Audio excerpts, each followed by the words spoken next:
Good morning. Thank you very much. This morning, I'm going to talk about audio. Audio is an important area for Tensilica, one of several major vertical focus areas of Tensilica as a leading provider of application-specific processor cores and software. And we're making a series of announcements today in the audio area, which I will touch on. But I really want to tell a story looking back and looking forward at the real impact of audio and some of the advanced applications and some of the advanced methods within Tensilica processors and software, which are really fundamentally changing how people engage with the world using their ears and mouths. So first, let's look back. 10 years ago, Tensilica was at the first Globalpress Summit. And it's amazing how much has changed. If you look back 10 years, everyone was talking about 0.13 micron technology, 130 nanometer. The first MP3 player was about 3 years old. The iPod had been out for 1 year. And so you didn't own one, but you might have known somebody who did. VHS was still outselling DVD and would for several years more. And 3G wireless had only just been introduced. So that this idea of high-speed data communication on wireless systems was still a long way away. And if we look at media in the phone, the high watermark of media in the phone was being able to add a camera to it. In fact, in the US, the first cell phone with built-in camera had just been introduced, and it was quite a low-resolution solution. Shortly after that, 9 years ago, we introduced our first hi-fi audio DSP core. It was in a world in which almost everyone who was doing audio was doing it in a very hardwired sort of fashion or had some proprietary little DSP. And there was a real limitation in the available software. There really wasn't any significant third-party software development community. And hi-fi both made it possible to have really a platform that was widely available. And it moved the technical bar up. It was really one of the first 24-bit DSP cores targeting audio specifically. And at the time we launched hi-fi, we had 10, count them, 10 software packages, usually the basic encode-decode for entertainment, plus some basic speech codecs. But they were all optimized for this architecture. And that started the hi-fi chain, which has become quite widely used. Now, you might say that in the last 10 years, audio has become ubiquitous. But I think that, in fact, we've only just started. The whole idea of mobile audio is very closely tied to mobile content, very closely tied to mobile internet capability. And as you can see in this Gartner data, we are really just crossing the billion unit mark now in terms of mobile internet devices. And we expect that over the course of the next just 3 or 4 years, that's going to get up much closer to 3 billion internet devices. And so both in terms of the absolute numbers and in terms of the variety of different kinds of content that are likely to be available, the explosion is still ahead of us. And that is why we continue to invest very heavily in advanced audio capability, because of the fact that there is so many still unsolved problems associated with the great audio experience, the great mobile experience that we believe that we can help contribute to. So let's look at some of those technical shifts that are taking place. And it's interesting in that the voice and audio requirements really do seem to be outpacing the evolution of the underlying silicon technology, Moore's law, and certainly outpacing the development of new battery technology. And what that means is that if you want to keep up with the fundamental demand in terms of features, you have to innovate more than just ride the wave of silicon technology. If the requirements were evolving less quickly than Moore's law, then we could say, well, if I just sit back and map to each new process generation as it comes along, I could get the benefits of speed and power that would come. But that's not the case. We need to go to significantly lower power and much higher performance than just riding the transistor evolution. And battery technology is even worse. Battery technology improves really by only a few percent per year on average, which means that if you want to deliver much higher audio and voice capability, you're going to need to innovate heavily or else suffer reduction in battery life. To make it more specific, if you look at a mix of tasks that involve voice codecs, audio codecs, noise suppression, post-processing, running an RTOS, and maybe even a little bit of headroom to accommodate some future requirements. Today, that load is a couple of hundred megahertz on an optimized audio DSP. As we'll see in a moment, if you put that same load on a general purpose processor, it might be 3 times higher than that. But over the course of the next couple of years, we expect to see a series of changes, things like AMR wideband becoming standard, moving from a few kilohertz to 16 kilohertz of voice for greater authenticity. The deployment of super wideband codecs for voice over IP, for example, Skype Silk codecs are 24 kilohertz. We see rapid increases in the amount of audio pre and post processing, and we'll talk specifically about some of those important trends in just a moment. And those have almost unbounded demands in terms of what kind of DSP horsepower is required. In fact, the quality of the experience is clearly still limited by how much DSP processing horsepower you're willing and able to put onto a mobile chip. And finally, we see lots more adaptive processing on the receive side of the call to correct for some of the artifacts of the transmission.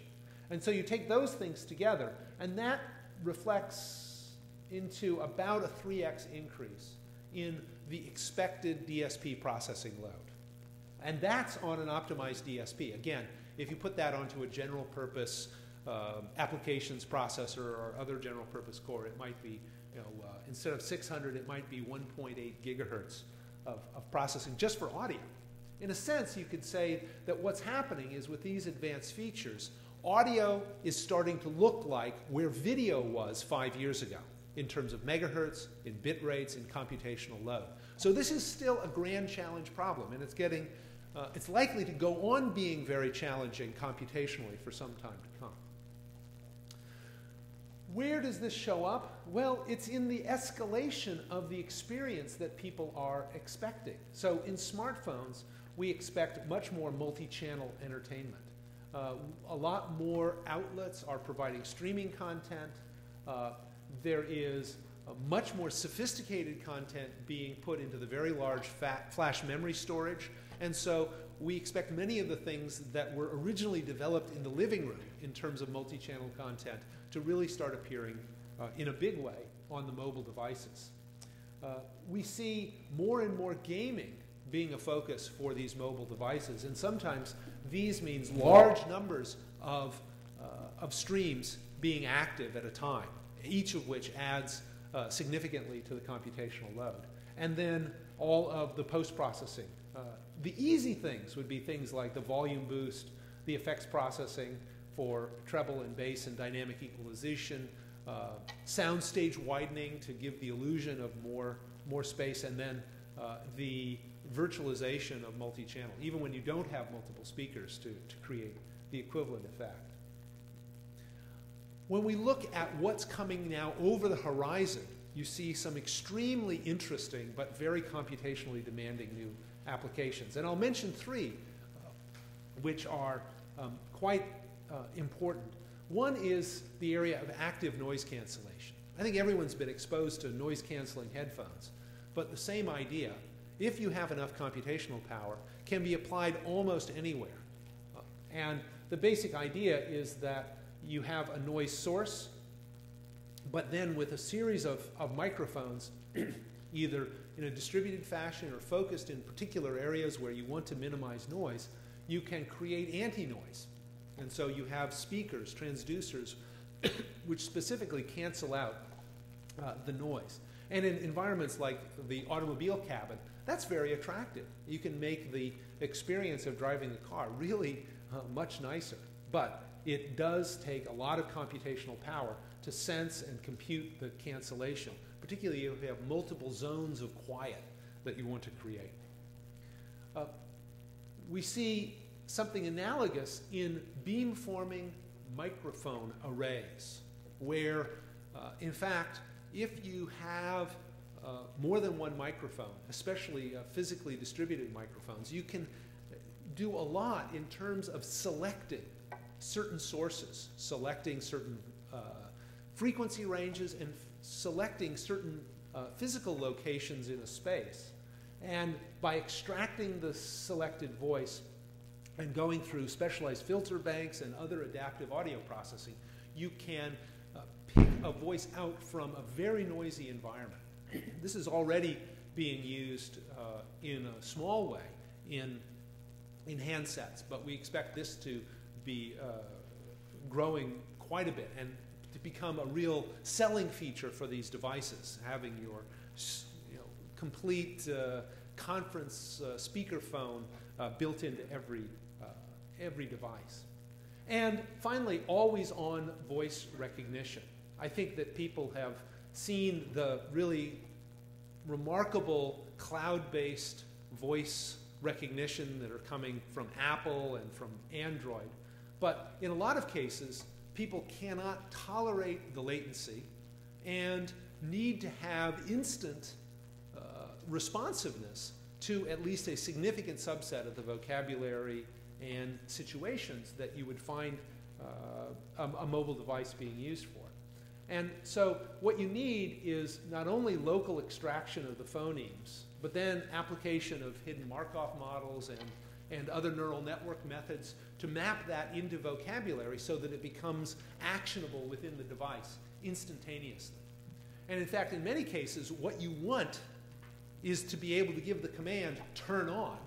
That implies that your device was effectively off, even while it was listening continuously to the voice and recognizing the particular key phrases that would allow the machine to turn on properly. So you have this terribly challenging and ironic situation. Is you need to be always on so that you can have the illusion of being always off.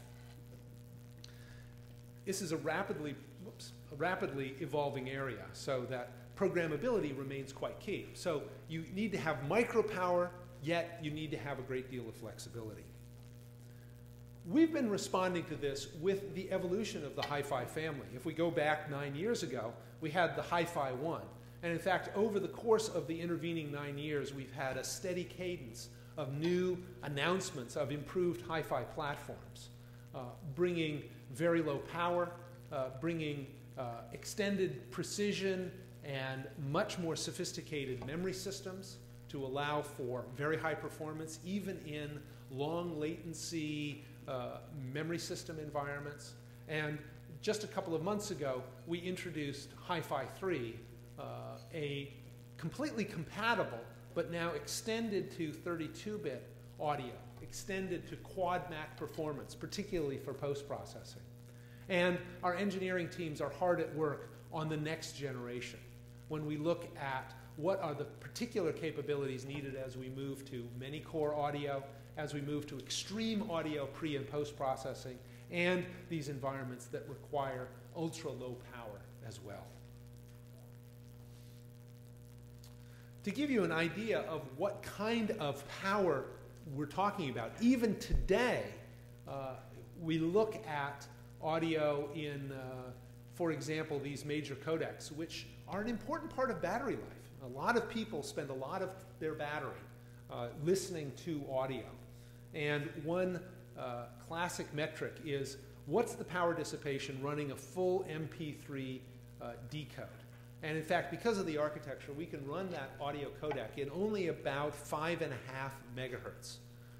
And given the low power characteristics, the very high throughput, that means that the power for the whole processor core is only about 130 microwatts. 130 microwatts, so much less than the earbuds, enough to put the whole decode of the audio completely in the noise in terms of activity in that, so that you can afford to incorporate that audio processing in just about anything. The Hi-Fi 3 really has some very important characteristics in terms of what it allows us to do. Compatibility, so all of those codecs continue to run, extending to higher performance and higher resolution. On some of the key post-processing kernels, if you look at FFT and FIR and other really heavy lifting data transformations, it's about 2x faster while remaining compatible. And if you take an average across the voice codecs, it's about 50% faster. So a significant step up in performance to give people the increased headroom as they move to these very high performance environments. So here we look at just examples of some of the key FFT, FIR, IIR, decimating and interpolating FIR, the really important classical kernels where it's a consistently high level of performance and improvement. But the real story around Hi-Fi is not so much just great computational characteristics. It's about the software. And I started to try and list the current application packages. And it became clear that even in the smallest font I could find, I was never going to be able to get it on a page. And the truth is that there's a great variety of different audio environments. And everybody needs a different cross-section, a different subset of these. And they need them to be thoroughly characterized. So they need all of the feeds and speeds, the memory footprint, the megahertz, the features for this enormous list. And in fact, one of our announcements today is that we've now crossed the 100 package threshold. More than 100 audio applications optimized, ported, and available on the Tensilica Hi-Fi. And they're all certified as true implementations of their relevant standards, and they all run across the entire Hi-Fi line. In fact, one of the things that we have seen is that we have been relatively more capable, more productive in creating these because of the compiler technology. The software tools that are used to implement these allow us to develop everything in C language, all pure C language. There's no assembly code in these audio codecs. And as a result, we can move faster and achieve higher levels of optimization for a given amount of time, which is true for our own development and also true for our customers, because this list of 100 packages says nothing about what customers are developing on their own on top of this. So the productivity of the environment is closely tied to the availability of this software. And this makes the Hi-Fi family, in many ways, the leading modern audio DSP platform. It certainly has been licensed by more system-on-chip developers, and we've seen this steady growth in the number of packages across the audio, voice, and audio enhancement categories. So we can now see, if anything, an acceleration in the number of audio packages because of the fact that it is now widely used. We have close to 50 licensees of this technology, and we see this rapid growth. In fact, it is the fact that audio computational capability is really so heavily required, yet the host CPU in a smartphone or a DTV or other mobile devices just can't really keep up. It's the wrong way to solve this problem because of the heavy usage profile. So what we find typically is that because power is so critically important, and because things like the ARM Cortex applications processor, which is in many ways a great CPU, isn't a great DSP, even with the Neon capabilities. It has neither the performance nor the energy efficiency that allows it to really keep up with what's being required here. And so as a result, there is this big gap, close to 15x energy gap between running an optimized audio codec on an audio DSP and running an optimized audio codec on something like ARM Neon. In fact, we kind of look at that. First, let's just look at it from a megahertz basis. So this is just comparing the number of megahertz required to run the codec between hi-fi and typically on ARM Cortex architecture. This is on a major vendor's noise reduction and echo cancellation suite. And then we add the effect of power per megahertz. So the further effect that the power per megahertz of this audio DSP is several times lower than that of the ARM Cortex processors. You get something that compared to a little ARM processor, you've got 3-4x difference, and compared to the applications processor, you might have 10 to 15x difference in the power per energy per instantiation of the audio. So that has been a real driving force within these mobile devices that typically do include the ARM Cortex to also include the audio processor. Now, happily, the audio processors are quite small, hence the low power, and it makes them very economical to incorporate into these otherwise big application platforms. So further on looking at the impact of Hi-Fi 3, even if you take a very large complex suite like the DTS Master Audio suite, which is used, for example, in the Blu-ray disc system, we see this steady improvement in the megahertz required, so that we see significant reduction in both megahertz, in power, and as a consequence, significant improvement in capacity. That is, how many channels can you run in a given budget. The impact of this audio innovation is pretty significant. This is just a handful of customers that we have. Already we've seen over 300 million audio DSP cores based on the Tensilica architecture shipped across a wide range of platforms, but certainly dominated by what's going on in the mobile platforms, in smartphones, in digital cameras, in digital television. And if we look at what's happening, we're seeing this rapid growth, in fact, accelerating growth in the cumulative shipments.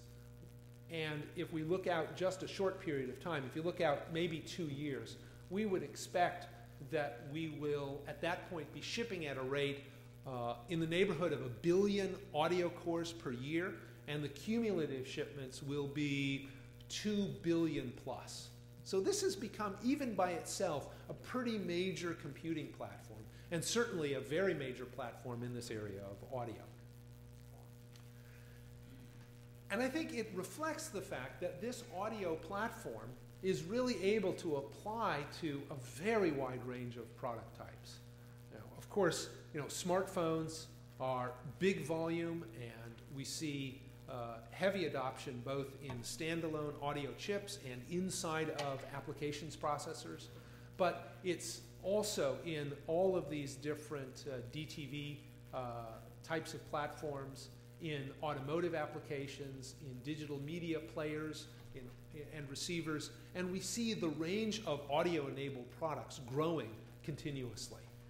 And so this combination seems to be pretty attractive. In fact, every region seems to be really working on audio as a major area of innovation. So one of our announcements today, for example, is symbolic, that we now have announced support for the DRA audio standard, which is an important standard in China, one of the standards associated with the CMMB digital television standard. And that is yet another audio package available.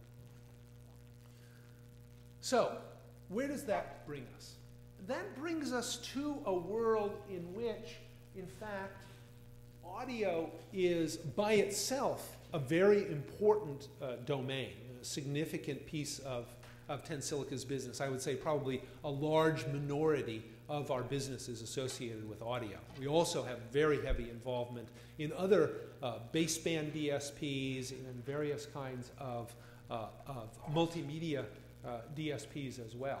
So if you were to look inside of the canonical smartphone sort of platform, which incorporates not only main CPU, but graphics, video, camera, layer 2 and 3 protocol processing, layer 1 wireless, audio, of course, Bluetooth, GPS, Wi-Fi, even digital RF capabilities.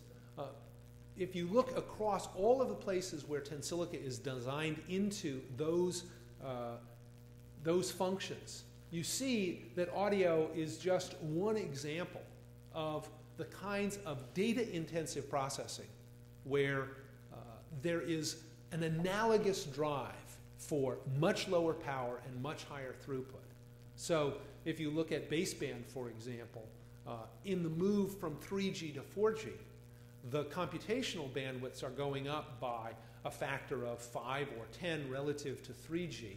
And it's putting enormous demands on the DSPs, especially given the breadth of different requirements. And that has been very good for driving the adoption of Tensilica DSPs in LTE and LTE Advanced.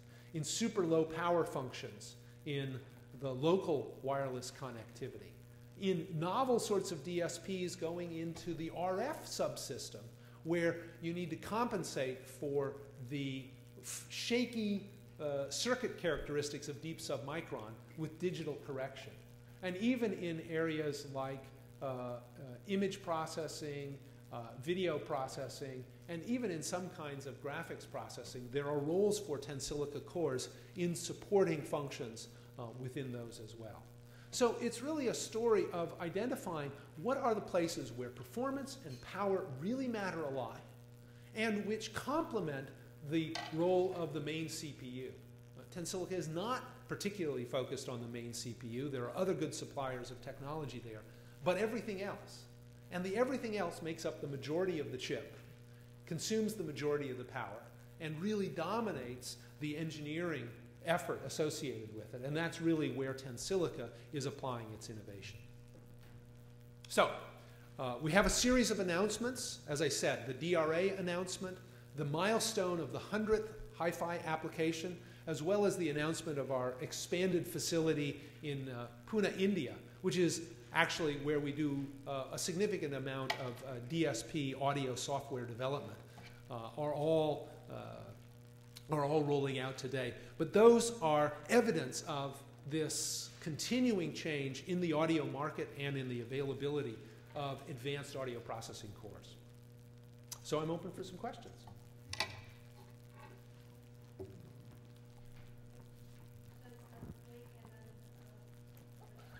Okay. Can you compare your performance with MIPS core in the audio and area? Yeah. The MIPS processor is a good example of a general purpose RISC CPU. It is not particularly tuned for audio, though because there are multipliers and adders in it, you can run an audio application. In general, the typical MIPS core is not quite as fast as something like the Cortex A8 that I showed earlier.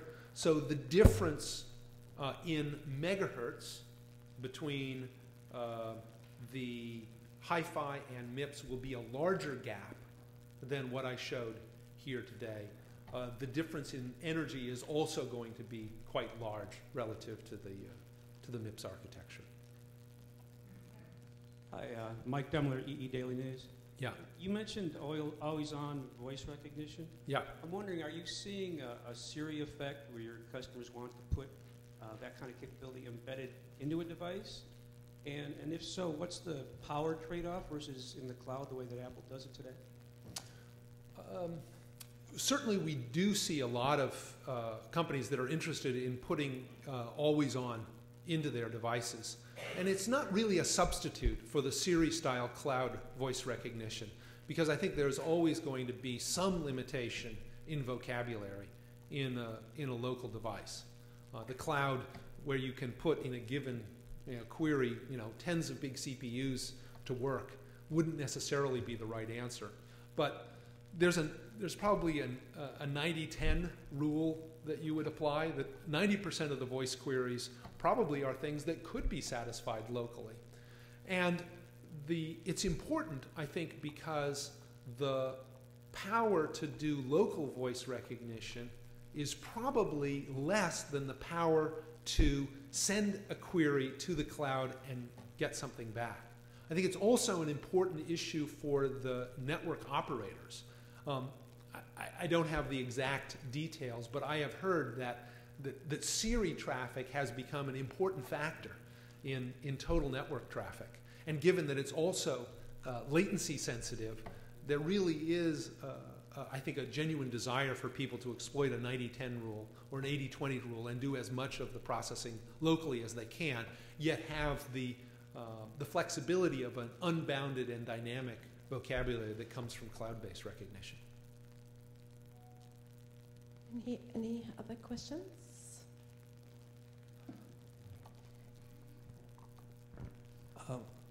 I'm Rahul from India. Very happy to note about the expansion of the Pune facility in India. You mentioned there's a 50% increase in the headcount, but what roughly is the headcount right now? Gosh, I don't remember the numbers off the top of my head. I think that we're now at about 35 or 40 people in that team. And India is essentially a development base for Tensilica, or you're also treating it as a sales destination or a global marketing destination? It is primarily an R&D center for us, mostly for software development tools, software applications. We also have, we do have customers in India, and they are an important part of both winning and supporting customers in India. In fact, our support team there, which has grown very rapidly, is one of our elite support centers, and we handle support for local time zones, sort of from East Asia through Europe.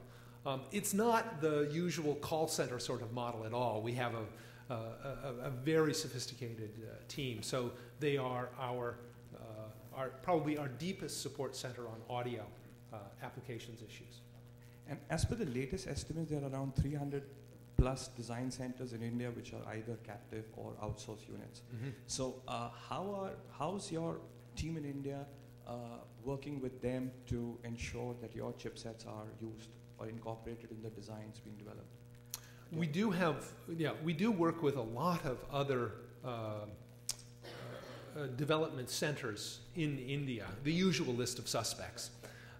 And that's driven not just from the India organization, but part of our whole worldwide sales and support operation draws in the best in class of these other organizations. And so, well, of course we have direct relationships with the major design center, design service companies in India. I would say that's a global activity, not one that's specifically focused.